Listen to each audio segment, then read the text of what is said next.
The ritual of it is incredible. Like, I feel like I'm driving into baseball. I am not jealous, but I'm glad you are having a good time. Let us begin with the opener.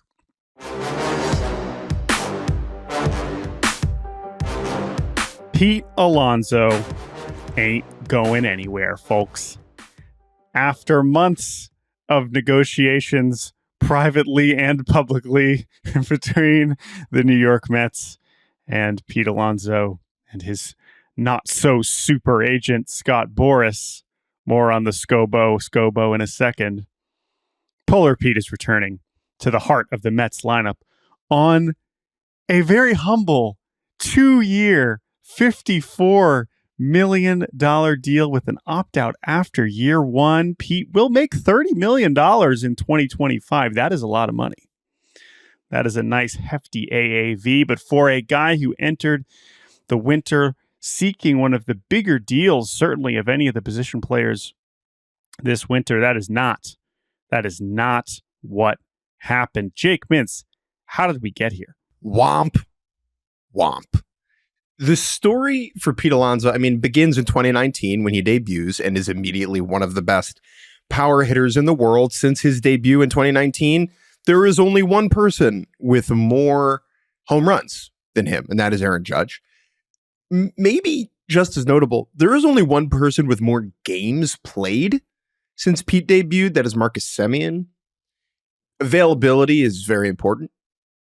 Now, you would expect, given all those factors, that Pete Alonso would be in line for something of a payday. However, baseball teams pay for what they think you're going to do, not for what you have done. Alonso was offered an extension. I believe it was 7 years, $168 million. Is that right? $58 million. Now, as people have pointed out, and we probably should have noted as we've mentioned this extension offer in the past in June of 2023, this was the previous administration for the New York Mets. The previous administration for the Mets, but the previous administration for Pete Alonso, because he had yet to hire Scott Boras at that point. He was still represented by his original agency, Apex. And so when he declines that offer and hires Scott Boras a couple months later in the offseason, it's all pointing towards Pete trying to get a huge sum of money. Understandably. Getting to free agency. Right? Yep. Right. Now, the goal is to surpass Freddie Freeman's contract for first baseman, which was 5 years, $162 million to get past that number. And that seemed reasonable when you looked at Pete's track record. And then in 2024, he's fine. He's not bad. It was his worst season, right? I, as a Pete defender, and I will celebrate Pete and talk about how other teams should have paid him in a second. It was his worst season, right? The strikeouts went up. The OPS was below 800 for the first time.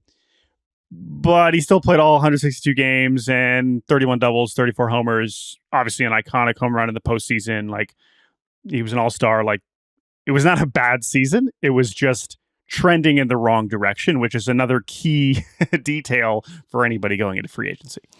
Right. Okay. So the next data point is really the Juan Soto contract, because that establishes our characters here. We have Steve Cohen, who is willing to spend a lot of money, and we have Scott Boras, the agent, who is who is seeking lots of money for his clients. And these are the same two characters involved in the Pete Alonso deal.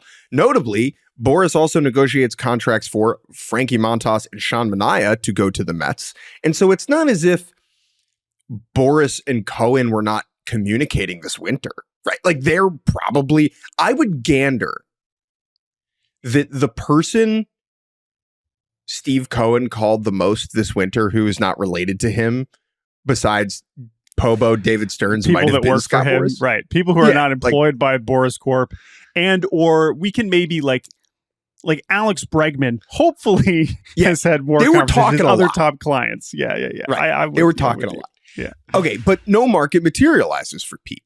Now, the reason for that is because he is a 30-year-old right-handed hitting first baseman whose numbers are declining. As I said before, players are paid for what they are going to do, not for what they have done. That was not the case for much of baseball history. If Pete Alonso was a free agent in 1984, he would have been like the highest paid, one of the highest paid players in baseball. Right.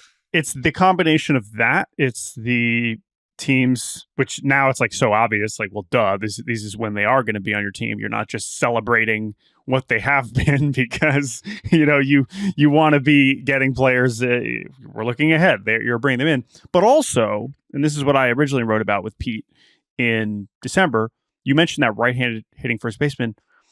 I think if we open this up to another part of the market, which is that for the first base market in general and how other teams went about addressing it, whether it's trading for guys on shorter term deals like a Josh Naylor, like a Nathaniel Lowe, like signing Paul Goldschmidt to 1 year. Christian Walker is, I think, an interesting character here too, when you consider that at the start of the offseason, everyone's like, ooh, Christian Walker, he's just going to be a way better deal than Pete Alonso. And yes, he ended up getting a lower AAV, but the fact that we're sitting here and Christian Walker got more guaranteed money than Pete Alonso is pretty amazing, all things considered. But the point is, first base is not a position that teams are now viewing as where their anchors are. Power is now spread out across the roster. And because of that, first base has become, for a lot of teams, a position of kind of flexibility and versatility and a place where you can put someone, you can do a platoon, you can have a guy rotate through, as opposed to this is one of our franchise players. There are very, very, very few franchise first basemen anymore. There's Vlad Jr. We'll talk about him in a little bit. There's Bryce Harper. Both of those guys were not originally first basemen, right? And then you have the rare Freddie Freemans and Matt Olsons. But other than that, Vlad Jr. Well, I mentioned Vlad Jr., but again, he was not a first baseman originally, right? And neither was Bryce Harper. And so you have Freeman and Olson, but other than that, there's not a lot of them because we're moving past the primes of Goldschmidt. Pujols is gone. Votto is gone. Miguel Cabrera is gone. So first base is just not a position the teams necessarily want to invest a lot of money into. And the reason for that, in part, is because of the delta between the elite first baseman and the level below compared to the delta in other positions. So like, okay, Willy Adames is a great example. Who would I rather have in my lineup? Well, obviously Pete Alonso is a better hitter than Willy Adames. I think most people would agree with that fact. However, the difference between Willy Adames and the readily available shortstop option is enormous. Whereas for first base, you can talk yourself into Josh Bell. You can talk yourself into trading for Jake Berger. You can talk yourself into other options, other paths forward where it makes more sense to allocate your resources that way.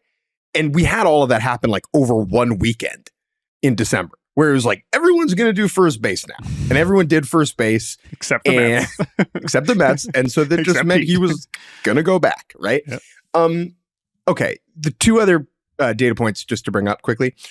We had the moment earlier this winter where during Mets Jamboree, a few weeks Steve ago. Cohen is like, straight up says, these negotiations are exhausting, right? And that was somewhat in reference to, or related to the final offer that the Mets made, which was 3 years, $71 million. Final offer, in quotes, right? And at that point, it was like, 371 for Pete is insulting. We said that. And when Cohen called it an exhausting experience, there were doubts about a return. But just based upon where the market was, we were always going to end up back here in a way. Well, and then once you get to 371 and you realize that there's no market, and we said, okay, that's insulting. It seems that Alonso also agreed that was insulting because it sounds like the reporting is that offer was still on the table, but he opted for an even shorter deal with a higher AAV, 2 for 54 with $30 million in the first year with the flexibility to opt out. Because the reality is for these free agents, a 3-year deal for position players at this age doesn't really make any sense. Like either you're going to get I know there were a couple, but for the most part, either you're going to get the long-term deal. I mean, you have situations like Profar where it's just, it's a strange situation, shorter track record. But if you're going for that big contract that Scott Boras often is, you are either going to try and get that 5, 6, 7 year deal, or you're going to ask for a mulligan and say, pay me up front big time this year, and then I'll opt out and try it again. We saw this already with so many of his other clients, with Chapman, with Bellinger, with Snell. Some of these have worked out more than others, right? As we know. And so we will see with Pete whether this turns out to be the correct decision. But in this case, I mean, it wasn't really his decision. There was no big, from what we can tell right now, it's not like there was someone out there trying to offer him $150 million at this stage. And so this was his best course of action, which as we kind of turn it towards, well, we should of course talk about first what this means for the Mets, and then we can turn it back to Boras. But I have to imagine too, that clearly Pete wanted to be with the Mets. He also clearly wanted to test free agency, and he found out the hard way, whether that's Boras' fault or not, that it was not going to happen for him. And so that's kind of our analysis of the contract and how we got here. Before we turn it back to the Scobo, I mean, let's just talk about the baseball team, the New York Mets now, because obviously the payroll is now soaring well over $300 million. Again, the so-called Steve Cohen highest level of the competitive balance tax, which sits around $301 million. For those of you, when we refer to the luxury tax, there are multiple thresholds within that luxury tax, and there are higher penalties the higher you go, right? So the first line is around 240 million, I think 241, and then it goes up at each levels, and the highest level is 301 million for 2025, and now the Mets are way beyond that. Of course, the Dodgers are way beyond that too. The Yankees and Phillies are right around it, but you could imagine them maneuvering to maybe get below it because the penalties are so severe. The reason why we all assumed this was going to still end up coming to this point is because even when they were like, oh, well, they're preparing to move on from Pete Alonso, this is the pivot, they signed Jesse Winker. They're moving on. It's like, no. This lineup still looks incomplete. And so sure, you could move Mark Vientos to first base, but if you just bring back Pete where he probably wants to be and you have the money to afford, even if it's in the short term, that is a team now at the top of this lineup where I'm like, yes, that is one of the best teams in baseball. I still have some questions down the lineup, but this now top four of Lindor, Soto, Alonso, Nimmo, Vientos that's pretty good. That is pretty good. So that's very obvious, but it is an important part and a question that I had where it was like, all right, if you're not signing Pete, how is this lineup going to end up looking as fearsome as it should for a $300 million payroll? For all of his flaws, Pete bangs, dude. He bangs. Now, will he bang in 5 years? I don't know. The Mets do not think so. The Mets don't think so, and neither do 29 other teams, but that's not my problem.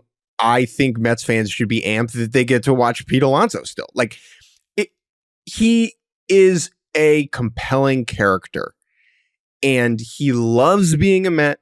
I personally adore Pete Alonso because he's such a dork, because he cares so much in such a genuine way, whereas 94% of big leaguers are too cool for school a lot of the time. Pete is like, no, this means a lot to me, and I love baseball, and I love hanging out with the boys, and I love high fives, right? Like that's great. That's awesome. I wish more players were like that. And I think that makes him pretty easy to root for. Now, it sets up a fascinating scenario for the season where he's got to bang if he wants to get paid, right? If he doesn't, if he gets hurt or he's worse, he's going to leave even more money on the table when you look at the extension that he declined. But for the 2025 Mets, I mean, it makes them way better. They have a way better chance to win the World Series now than they did before. Vientos is going to be the everyday third baseman again. Defensive limitations aside, it's a better lineup. It's a better team. I still, like you said, I am kind of a non-believer on Jeff McNeil. I'm fascinated for what they try to do in center field with Jose Siri and Tyrone Taylor. You could imagine that prospect like Jet Williams could be up in center field at some point this season to add a little bit of a boost there. But the Mets are really good, and Pete makes them better, and it's not that complicated. Let us now turn to the Scobo, the Scott Boras Scoreboard.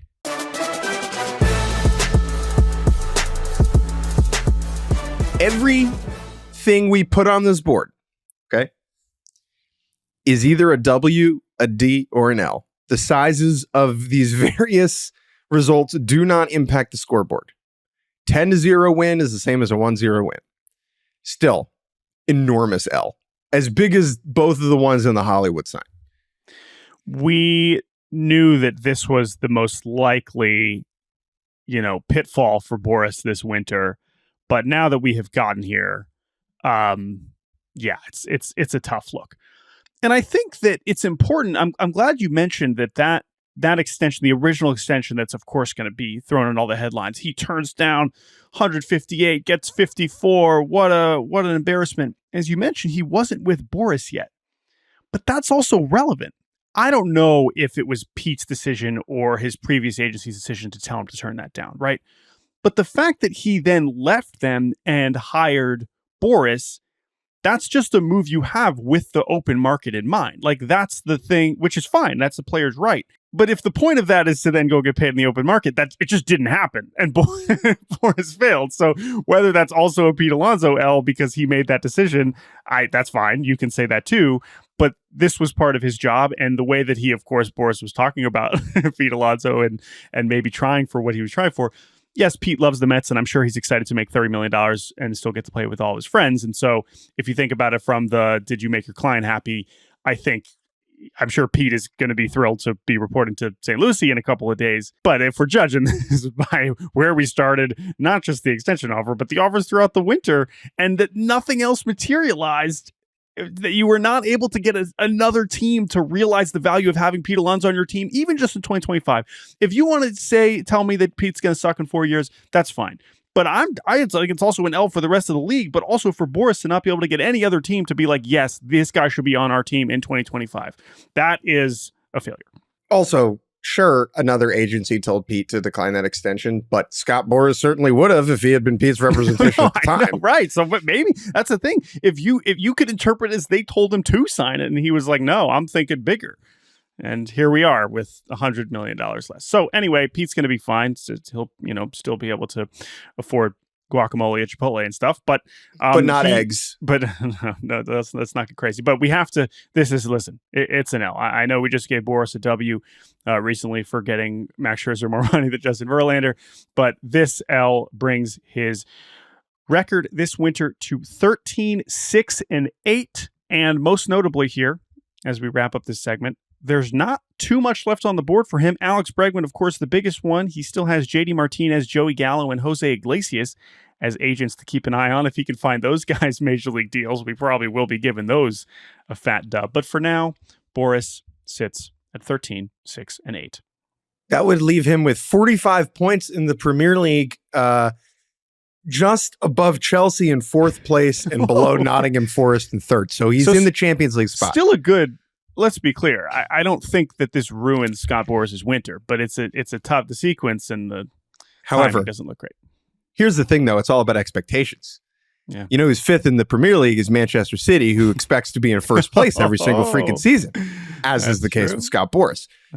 Whereas Nottingham Forest in third place with 47 points, I mean, that's like if some, rinky-dink agency went out there and just, got the greatest contract of all time, had a great win. It's all relative. Different. Anyway, the last thing I just want to say on this is Vlad Jr. now kind of steps into the spotlight here, as we have, I think, at least gleaned something on the market for first baseman, as good as they are. And Vlad's much younger, and there's reasons to expect him to command a lot more a year from now. I still believe he will get an extension, but I do want to mention that Vlad, based on our conversation and the reporting and him saying it on the podcast that he went on this winter, he set the deadline for himself as the first full squad workout of spring training for extension talks. That is February 18th. That is coming up. So don't be surprised if we start hearing more Vlad Jr. talks here. And if not, then it'll be his, he doesn't have Boras, but it'll be his, job to try and make first baseman cool again. Because right now, this is a tough look for his peers. I think the Soto and Alonso deals kind of balance out when it comes to Vlad. After Soto signed, it was like, Vlad's going to get $600 million. And now after Alonso signed, it's like Vlad's going to get $20 in a Starbucks gift card, right? But it's probably somewhere in between that. Well said. All right, let's take a break. We'll be right back here on Baseball Barbacast. And welcome back to Baseball Barbacast. Let's go around the league. Roster battles. Put on your boxing gloves, pull out your sword, and get ready to punch people because it's time to talk about spring training showdowns. Spring training is super weird because all of the established players are on half vacation, where it's making sure you don't get hurt in the morning and then golfing and hanging out with your family in the afternoon. But then or playing like 2 innings and then going golfing. Right. Whereas if you're on the back of a roster, it's like how well I play this month determines my financial situation potentially for the rest of my life. You know what I mean? Like if you bang in spring and you make a team, you get put on a 40-man, like you get to send your kids to whatever college you want. It's a very bizarre dynamic. And so I wrote this over at Yahoo this week about how kind of zeroing in on some of the more interesting roster battles for contending teams that have open spots. Now, like there are wide open spots for crap teams. We could talk for an hour about the White Sox catcher race. The White Sox every position race. But we're not going to talk about that. We're going to talk about some of the more interesting ones. Jordan, why don't you start and pick one? Well, honestly, I know this is like a weird place to start, but I since we didn't mention it before, now we assume Mets third base is handled because it's Mark Vientos, and I think that's fine. I am still curious what it means for that next wave of younger Mets infielders. Brett Beatty, Ronnie Mauricio, who's going to be related to our next segment, and then Luis Angel Acuna, who had a big year in winter ball. Doesn't look like there's open, starting spots for those guys, but which of those guys manages to make the team, I think, is compelling. And if they somehow choose to bring back Jose Iglesias, that would complicate things even further, not to mention some of their younger prospects who are at the upper level. So again, this is not why you shouldn't sign Pete, obviously. I think a lot of Mets fans would have been disappointed if they were going to be handing 500 plate appearances to any of these guys. But they are still intriguing for each their own way, and I'm curious what it means for those guys. But let's talk about the actual starting spots that are open. I mean, okay, let's just stay in New York, right? I think this could also potentially change in some form if the Yankees do add someone. But Yankees third base, I think Yankees fans and non-Yankees fans alike are pretty astonished that DJ LeMahieu is being considered as a viable opening day third baseman. Just again, to remind everybody, DJ LeMahieu, who is now 36, he will be turning 37 in July. He has been, last year he was atrocious, like truly one of the worst players in baseball. Obviously has been, battling injuries. Since his top 3 MVP finish in 2020, it has not been pretty. He was actually okay. He was solid in 2022, but the last 2 seasons, it has been going in the wrong direction very quickly. Do you believe he'll be starting there on opening day? Yeah. Okay. If he doesn't get hurt, which he could. I tell people that being around the Yankees the last couple of years has been, it's like 30% people complaining about Aaron Boone, even though he's good at the job. 30%, did you see what Aaron Judge just did? And 30%, what's up with DJ LeMahieu's foot? And then 10% everything else. So, like, if he is injured on opening day, that would not shock me because he's 36 and really tall, and there's a lot of body there that he has to keep healthy. 2 more years left. Yes, and that is the important point here, is that LeMahieu's getting, I believe, 15 mil this and next season. So the Yankees have to freaking pay him next year, too. They are incentivized to give him every opportunity to see if he can turn back the clock and figure it out. Because if he can't, because this is the thing, right? The other contenders for this spot are Oswaldo Cabrera and Oswald Peraza. If you have Oswald Peraza start over DJ LeMahieu every day at third base, then you're just burning $30 million, which sounds like a good time. But to that point, I think if Oswald Peraza was still looking like a really good young infielder, I think they would just make that decision. But I think because of the options right now offensively, they'd rather hold on for dear life for the possibility of DJ LeMahieu hitting an empty 285, which would be fine. That would be a good outcome, all things considered. then give it to a kid in Peraza who's obviously proven nothing at the major league level, and Oswaldo Cabrera, who seems like the light of everybody's life in New York, but from an offensive standpoint is not necessarily someone you want hitting every day. Cabrera is a totally competent, admirable utility bench major option. League. Like that is what major he is. He is 100%. He is a major league bench option. He's a switch hitter. He plays a lot of different positions. He's a great guy to have on a roster. If you are starting him at third base every day as a team trying to win the World Series, that's not a good thing. Do any of these three gentlemen start a playoff game for the New York Yankees? No way. Not a third. No chance. Because if they have a hole there at the trade deadline, GM Brian Cashman has shown that he will go out and find someone to fill it if he needs to. Well, and I guess the last point on this, and we can move to a couple other ones, is, all right, well, then who else would it be if it's not in the organization? We know Alex Bregman's still a free agent. That does not seem to be in the mix. We know Nolan Arenado is desperately trying to get traded and probably would go to the Yankees, but they don't seem particularly interested in him.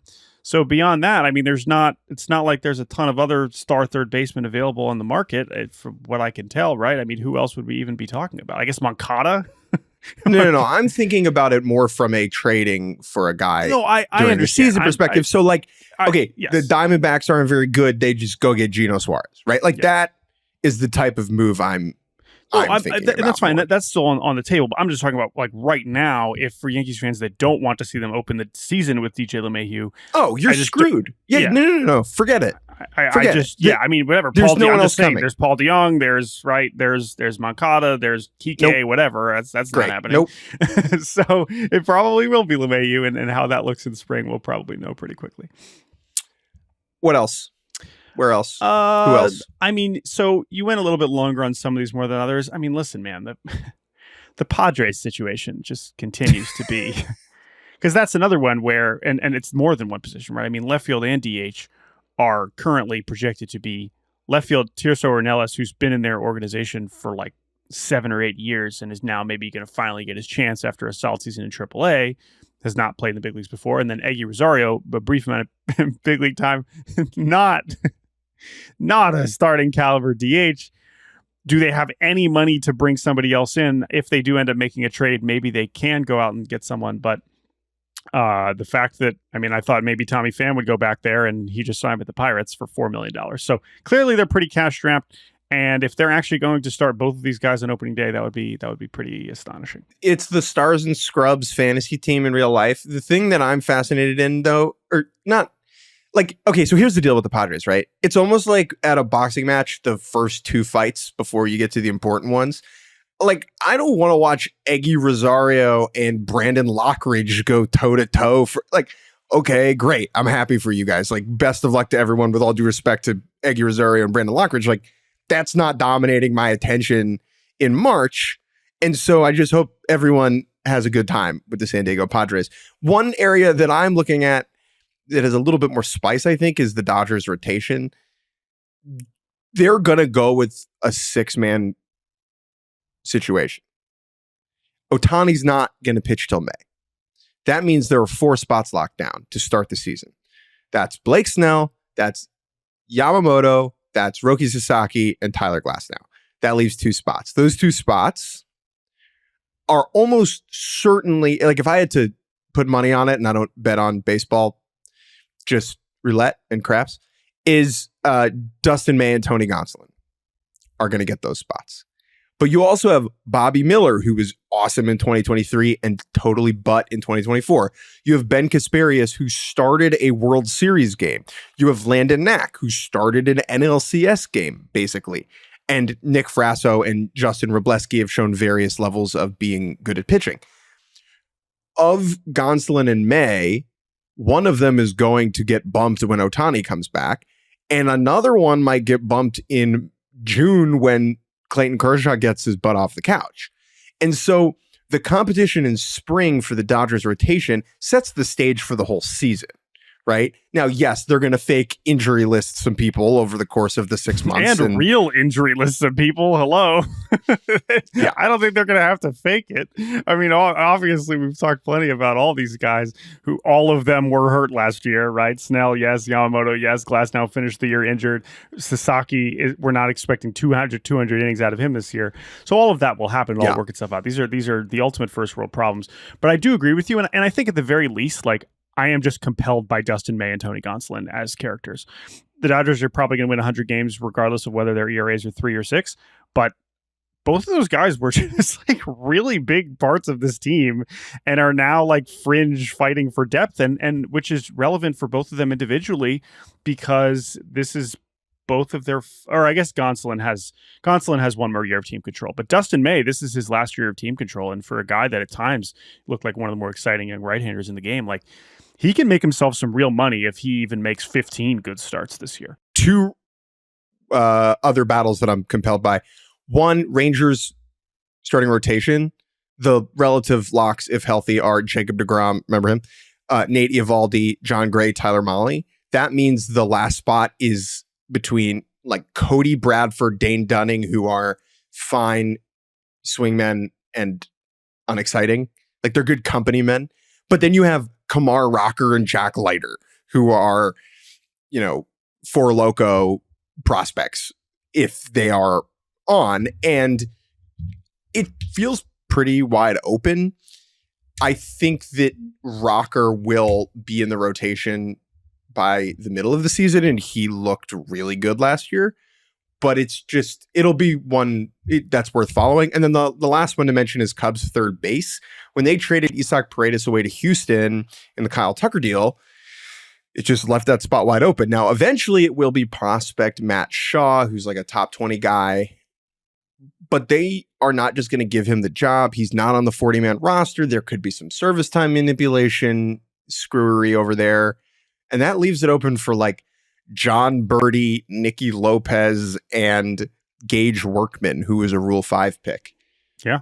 And then they seem to still be floating around the Alex Bregman conversation. So that could be interesting. It's also worth remembering that Nico Horner might not be ready to start the season after having elbow surgery. So there might be more room in the infield for either Shaw or someone else to get playing time at the start of the year. But yeah, that's definitely one that Matt Shaw, no matter what happens here, is going to be one of the more interesting prospects to watch in spring training. And so I would put him pretty high on the list. Before we take a break, I wanted to talk a little bit about something I wrote this week, which was 20 players that are coming back from injury this year, or at least we hope. We don't know exactly when some of these players are coming back. Some of them should be full go in spring training. Some of them we'll be seeing much later on in the season because of their rehab timelines, mostly due to elbow surgery. But I had a lot of position players in this group too. I wanted to do this exercise because there's the big ones, right? Acuna, Strider in Atlanta. That's the one that's like, oh man, they're coming back. And then of course Ohtani, the pitcher. But there's so many big names here that you just like you really realize how important these players are to some of these organizations, and that they will ultimately very likely dictate the success for a lot of these other teams. Whether that's a Shane McClanahan with the Rays, whether that's Brandon Woodruff and Christian Yelich, right? He had season-ending back surgery, and Woodruff, who just got injured, decided to stay with Milwaukee and come back in 2025. For the Brewers especially, right? They've seen Burns is gone and Devin Williams is gone and Adames is gone now. Like, Woodruff and Yelich are still like, those are faces of the franchise that have been so important for them. If those guys can come back, I think the last thing I'll say on Yelich, and then I'll ask you who you want to talk about here is, I made this point when I wrote it, but Yelich was amazing before he got injured. Chourio was amazing after Yelich got injured, right? And I'm not saying that those are correlated, but the point is that we have not seen Christian Yelich and Jackson Chourio like kind of cooking together. And so that's very important, right? If with the Adames out the door. So the Brewers are certainly a team that, because they've done so little this offseason, it's like, all right, well, what are you really banking on to defend your crown? And I have to imagine Woodruff and Yelich are a big part of that. My wife's cousin I think she's like 8 now. But when she was 4, she used to do this really funny thing where she would go, "Oh yeah." Like, she said those words in a very specific tone. And so my wife and I, whenever we remember something, we say it like that. We go, oh, yeah. And me reading this article of yours, scrolling through it, was just going, oh, yeah, like 85 times. That's it's what like, I was going for. So I appreciate that. It was like, oh, Sandy Alcantara. Oh, yeah. Felix Bautista. Right? Like over and over and over again. Go scroll through it. It's like remembering some guys, except they're still around. It was really enjoyable. Important. Yeah. So, and I left some other, there's some other guys I'm sure that deserve mention that I didn't get to, but just quickly, anyway, you can go check that out. Just, Mike Trout is on this list. Very deep on this list. Oh, I kept him at the end on purpose. but yeah, I mean, this is the order of these. There's no rhyme or reason to the order. I mean, I sort of organized it just to how it flowed. But yeah, man, Mike Trout. God, I mean, I wrote about him in April, maybe 5 days before he went down, and I was like, holy crap, he's so back, baby. Now it's just like, Mike Trout, the Angels are bad, but can you just please come play baseball? I would really like to watch that. Is this the year we finally see Mike Trout not play center field? Probably not. I hope so. You hope so, but probably not. All right, let's take a break, Jake. When we return, we'll turbo mode through some moves, do the good, the bad, the ugly, and then a new segment. We'll be right back on Baseball Barbercast. And welcome back. That's me hitting turbo mode.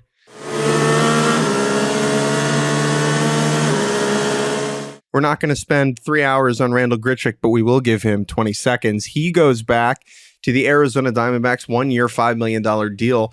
Justice for Randall Grichuk is a key platform point of Baseball Barbacast. Yeah. This dude was amazing last year. Yeah. He was, 300 plate appearances, but I mean, improved across the board. He's always hit the ball hard, but it was a career low strikeout rate. He was hitting righties pretty well. He still can play a competent outfield.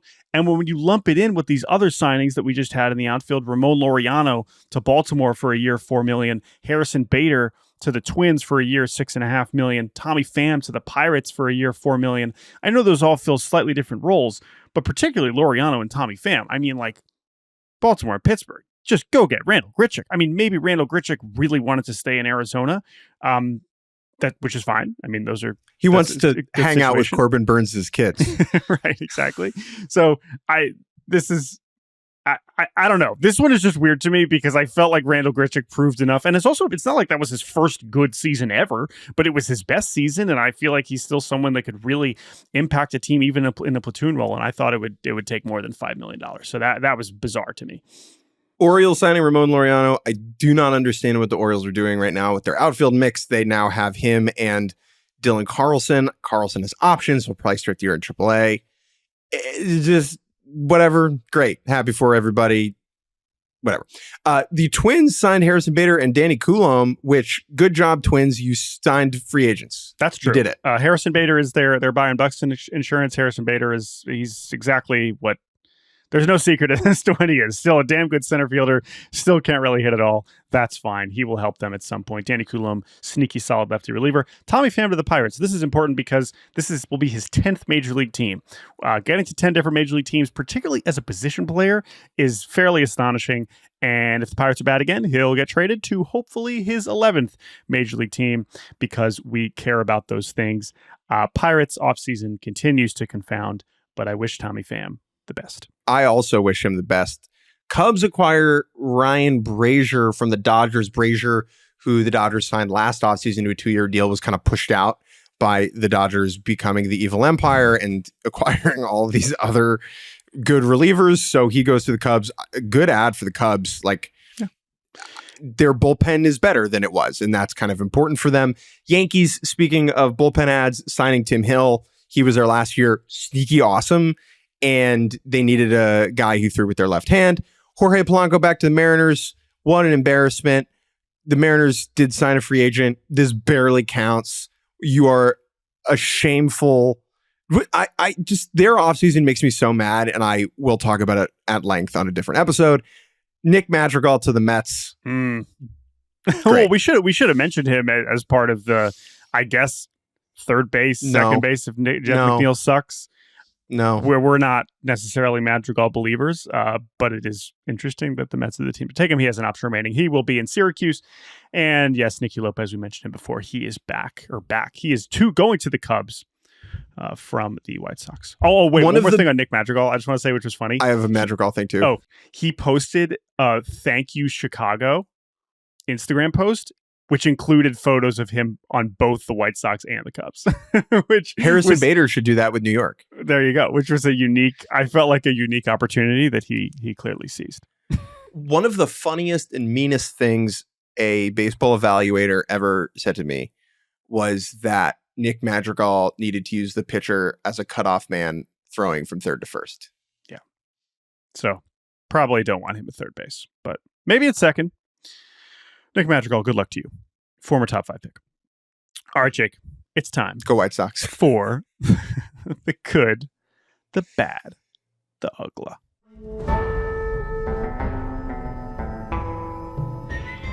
Let's start with something good. I will begin. Something good this week that I saw. We talked about MLB The Show last week. Oh, you were, by the way, this is related, right? You talked about how on the cover they hinted at kind of the player's path to the show through high school, through, the minor leagues, through college. Because a staple of the franchise has been the road to the show, which starts at AA in the game. Right. You do a tryout and then you're in AA. And then you go to AA, which is tryout, not how it goes. AA. No. So they're like, we could probably do better than that. And so they have indeed introduced a select number of Division I institutions that will be represented, including, you can also then, I guess, play in Omaha. Again, we don't play this video game that much, although I'm certainly intrigued as to what this would be now, just to see the range of schools that are participating. We've seen LSU, no surprise there. Vanderbilt, no surprise. We got a couple of Tennessee, but then Cal State Fullerton's at UCLA, right? The program's not as successful now as they used to be. So I'm curious to see I don't know if the full list is out yet, but I am really curious. And then whatever, this is great. Metal Bats too is fun. And maybe, hey, those of you who played MLB 2K6, you know that you could play with metal bats with the right cheats. But it is cool to see metal bats in MLB The Show with Omaha. That's awesome. MLB The Show 29, Road to the Show starts at age 10 when you are on a competitive travel team with your overbearing father as the coach who makes you run polls, and everyone's uniforms are fluorescent yellow, and the sunglasses are too big. That's just what youth baseball is now. Confirmed. The 8 confirmed teams are Tennessee, LSU, UCLA, Texas, TCU, Cal State Fullerton, Vanderbilt, and South Carolina. I hope that's Omaha. I hope that's the Omaha 8. That is 8. A lot is going to have to go right for UCLA and Fullerton to make that possible. I'm going to bet against 0 ACC teams being in Omaha. So I don't know if the ACC wasn't really getting on board, but we got Big Ten representation. UCLA, baby. I struggle with my faith from time to time. And you and I joke. Okay, yeah. You and I joke that there are moments in life that are so coincidental and so inexplicable that you're like, maybe God. And I would say that the 8 MLB The Show college teams all getting to Omaha this year, if that happens, I'll be an Orthodox Jew now. I'm all in. I don't know. I'll be an Orthodox San Diego studio or whatever whoever picked these 8 teams and whatever. It is good though, because if you're UCLA and your program's going in the wrong direction, you're like, this is a good way to stay relevant. So why recruit better players when you can be in a video game? Rock Chalowski, prove me wrong. All right, what's good for you? Josh Hedgeka. Josh Hedgeka. Who is Josh Hedgeka? Josh Hedgeka was traded to the Philadelphia Phillies yesterday. Again, who is Josh Hedgeka? Josh Hedgeka was a sidearm pitcher at Johns Hopkins University, Division III.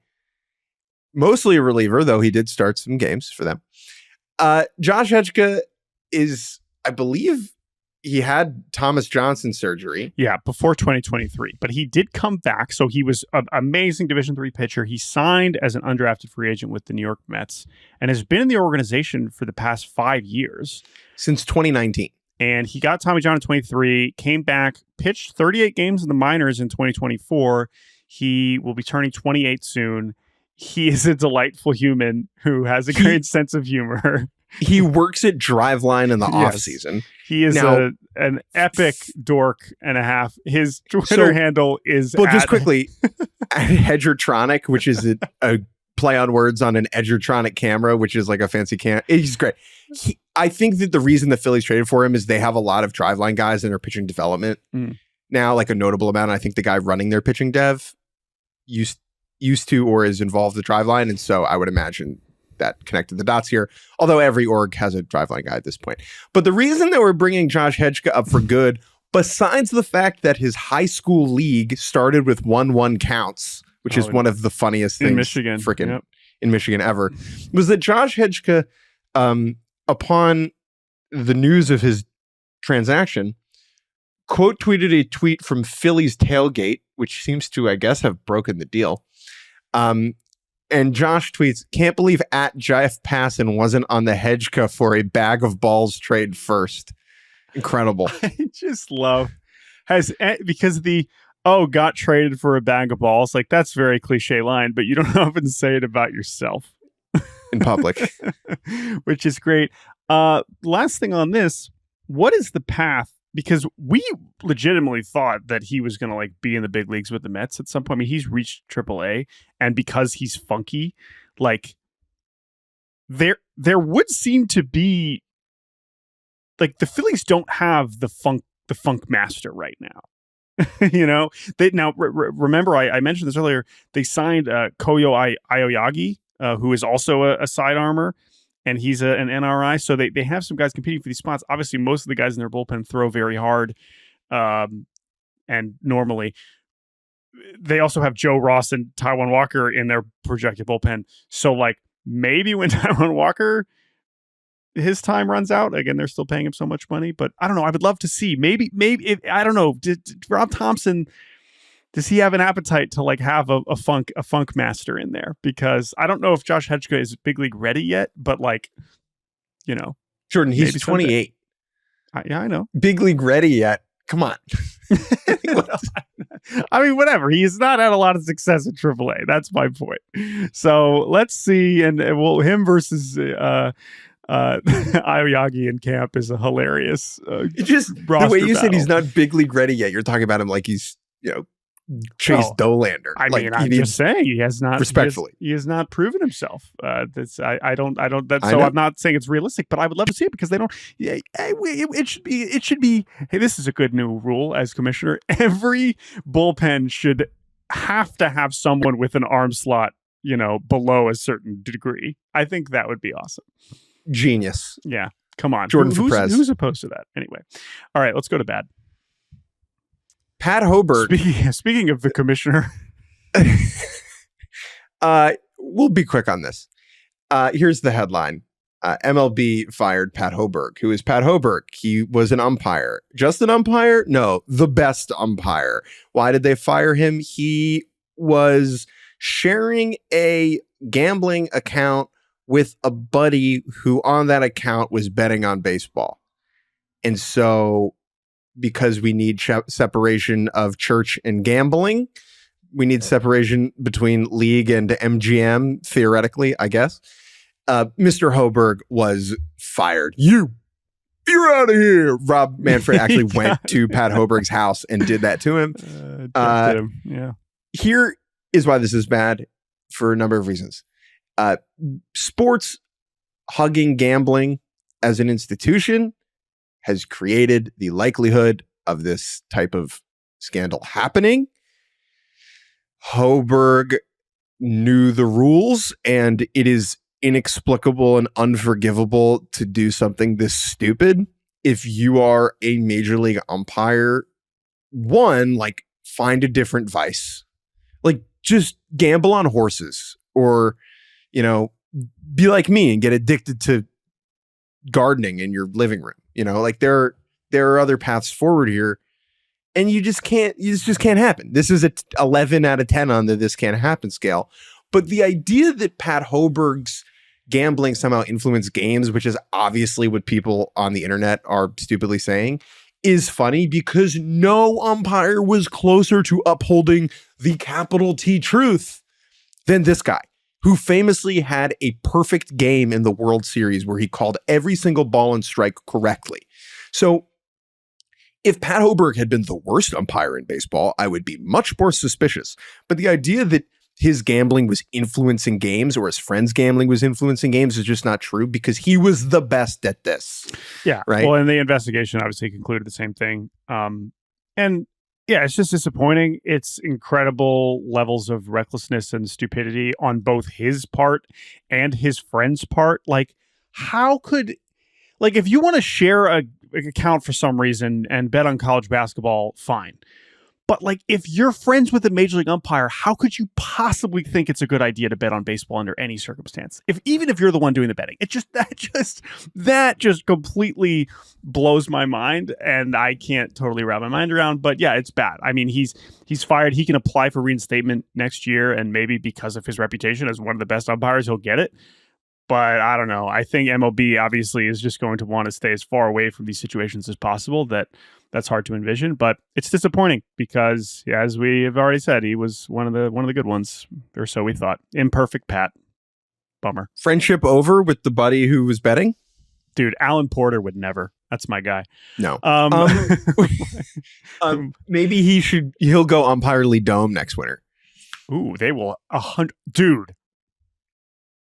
That is such a good idea. Holy crap. Pat Hoberg alone, they should have him do balls and strikes for every single game in Quisqueya and the whole league. I wonder how much Lee Dome would pay to have Hoberg come. I mean, talk about could use the help. Or go to college. We could use that in the SEC also. Hoberg out there wearing the Tropigas logo over his chest behind home plate. Getting screamed at by Albert Pujols. Or I guess Fernando Tatis Sr. All right, my bad this week is also a good. Billy Wagner is having his number retired. What's bad about that? 13, retired in Houston. The bad is that they gave Christian Walker 13 when he signed. And he took a bunch of pictures with the number 13 jersey. I don't know why Christian Walker picked 13. He has not worn 13 in the big leagues before. They've already said he's going to change to 8 now. But like, how does this happen? Like, if you're the Astros, Billy Wagner getting into the Hall of Fame and you maybe retiring his number, like that has to have been on your radar for like multiple years. And so I don't understand. Like, I feel like if Christian Walker was like, I want 13, like maybe they weren't going to like be like, no, like they were just like, great, we got to get this deal done. Let's do it.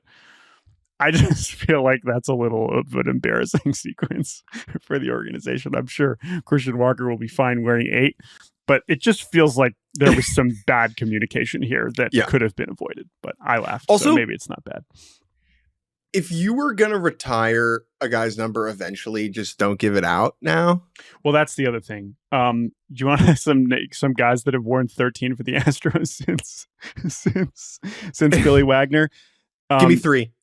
NPB legend Domingo Santana, who's currently like one of the best hitters in Japan. Steve Pearce. How about that? And then most recently, which is near and dear to my heart, Abraham Toro. Oh, honest Abe. So anyway, I still think that's bad, although it is funny. What's Uggla for you? Do you know who Dochi is? I do now. I got educated. Actually, Dochi was 2% of the reason why I'm wearing this hat. She repped Tampa in her Grammy speech. I'm repping Tampa because that's where Pete Alonso is from. And I love the Rays and I love the skateboarding Rays so much. But tell me about Dochi. Why is it Dochi your Uggla? Dochi is a musical artist from Tampa, Florida. Dochi's a rapper Best New Artist. Yeah. I believe, and Best Rap Album. Oh, Best Rap Album. Yeah, I think, yes. I don't know if she won Best New Artist, but she won Best Rap Album. Yeah. Now, why am I talking about that on a baseball show? she released a song celebrating her win this week called Nosebleeds, which relates to me because I have chronic nosebleeds all the time. But that's not why I'm bringing it up. In the song, there is a lyric, really the main lyric of the song. Do you know about it? I'm so excited. I don't know. I'm so excited to hear this. Quote, everybody wanted to know what Doechii would do if she didn't win. I guess we'll never know. Now, for the real ball knowers out there, you know that this was a back and forth between Alex Bregman and Corey Seager during the 2023 postseason, where Alex Bregman was like, they said, what would happen if the Astros didn't win the division? I guess we'll never know. And then in the spiciest moment of his life, Corey Seager said, I guess people were wondering what would happen if the Rangers didn't win the World Series. I guess we'll never know, which doesn't really make that much sense. But this was sent to me yesterday by a friend of the show, Beef, my buddy Beef. Real and name, said, Beef. is given name, one name, like Neymar, just Beef. And he said, is Doechii a ball knower? Now, probably not, because she's from Tampa. If she was from Houston, like if this was in a Megan Thee Stallion song, I would be like more I was to gonna believe say, this. Yeah. This is, listen, for those who don't know, this is unfortunately originally a Kanye West reference. Yeah.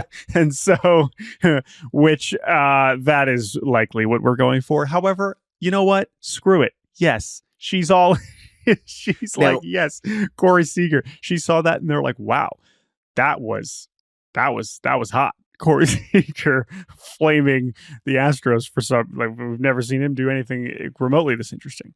So probably not. Now, if she had dropped a slap dick prospect reference, Now we're talking Tampa. Now we're cooking. Doechii first bitch at George M. Steinbrenner at the Or Stein. as one of We got an an email, email correcting us that it should be the Stein and not the George. That's probably a good point. hashtag Phil the Stein. That still doesn't totally answer whether the M is crucial. Yeah. Anyway, my Uggla this week probably could be a longer conversation, but I'll keep it brief. As I was doing my injury research, oh man, it's a lot of elbow surgery. I went down the internal brace rabbit hole. Yeah. And it just made me think that, like, we can maybe do some rebranding here. Are you aware of who got the internal brace surgery? For those of you unfamiliar, Tommy John surgery involves the complete reconstruction of the ligament in your elbow. The internal brace surgery is essentially more of like a reinforcement where they put this kind of special kind of, it's called tape, but that's kind of a misleading thing. They kind of reinforce the ligament more than replace it entirely. Not everybody is eligible for this, but a lot of the elbow surgeries that we've had in recent years have actually been this and not Tommy John. And the reason you do this is because it is supposed to have a shorter recovery time. So I know Lucas Giolito got this. I know most recently this offseason, Braxton Garrett with the Marlins. A lot of these guys are getting the internal brace and not the full Tommy John, because in theory, you can come back in closer to 12 months than whatever, or even shorter than that. Okay. So I know that the surgery was first done by Keith Meister, I believe, in St. Louis. And I know it was a Cardinal who got it first, and then he ended up signing with the Royals, and I can't remember his name. Okay, so you got it. Good job. It was Seth Maness. And so Seth Maness is really missing out here. Currently the pitching coach at UNC Greensboro. I did some Twitter searching, and I know some other people have mentioned it, but I would like it to get some traction here. I feel like this is a pretty big deal because Seth Maness, who got surgery in, I think, August of 2016, and was pitching again in May of 2017.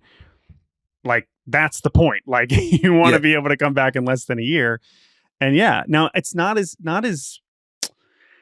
catchy, right? Like, you get Maness? And then with Tommy John, what do we call it? We call it TJ. And so it's like you get Maness? So it's not great, but I do feel like I hope that we don't forget that he was the pioneer here that gave this a shot. So I don't know. My take what do you think? with Tommy John is just that it shouldn't be called Tommy John. It should be called Frank Jobe, who did the surgery and came up with the idea. Tommy John was the pitcher. He didn't invent the surgery. He was just like a breathing cadaver. Yeah.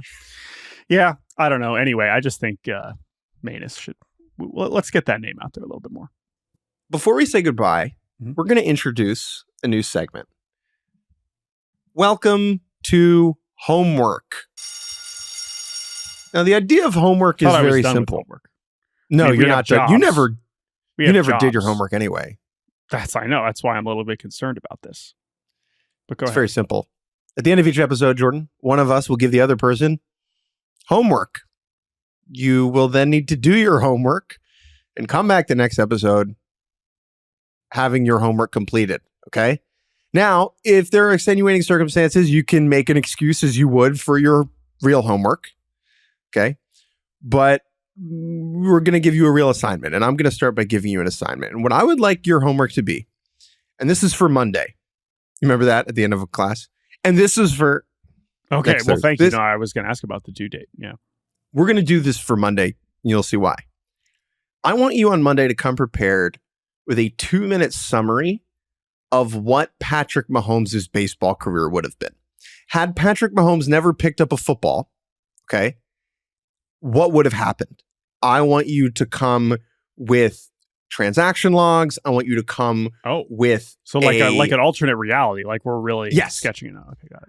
I want you to come with his career pitching line, some highlights, like a 2-minute paragraph on Patrick Mahomes' would have been baseball career. Okay. I love this. We will see if that is coming off of his three-peat or his crushing loss at the hands of the mighty Philadelphia Eagles. Go Birds. Jake, before we say goodbye, I did want to acknowledge a piece of news that just came across the timeline, courtesy of Bob Nightingale, which is that John Seidler, this is from Bob Nightingale, John Seidler, brother of late San Diego Padres owner Peter Seidler, was unanimously approved by MLB owners this morning as the Padres' new control person. I believe there are owners' meetings happening this week, and we knew that there was a chance that this would be when they would vote on it. And though there is still pending litigation between Sheila Seidler, the widow of Peter Seidler, and multiple Seidler brothers, this is Pat, Dave, Tom, Bill, Bob, John, lot of names. Pal. This is a development, which we do not know what it means yet. But as the Padres' fascinating offseason continues, this could be a significant turning point. So we will see if we get more info on that over the weekend. But I just wanted to mention that before we say goodbye.